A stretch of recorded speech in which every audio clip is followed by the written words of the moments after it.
Rosalie, may kumpirmasyon na ba kung makaharap si Ramil Madriaga sa pagdinig ng House Justice Committee?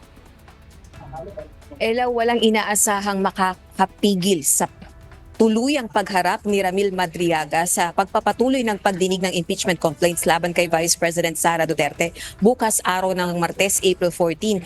Isa siya sa mga inaasahang magiging highlight ng pagdinig ng komite sa mga reklamong impeachment. Ayon kay Manila 3rd District Representative Joel Chua, miyembro ng House Justice Panel, ang pahayag ng kampo ni VP Duterte na weakest link si Madriaga sa impeachment complaints ay puro propaganda.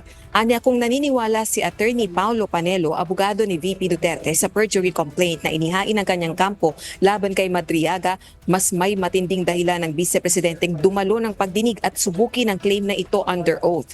Hindi rin anya sa press briefing dinadaan ang credibility kundi sa ebidensya at sa proseso. Dagdag pa nito, tama na ang propaganda. Kung sinasabi ng kampo ni VP Duterte na sinungaling at weakest link si Madriaga, mas lalong dapat harapin ang pagdinig para mapatunayan ito. Hindi pwedeng sa labas lang magsalita pero anya, sa loob ng proseso ay umiiwas.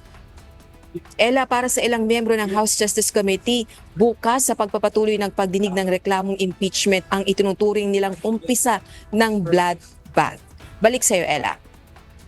Maraming salamat, Rosalie Coz.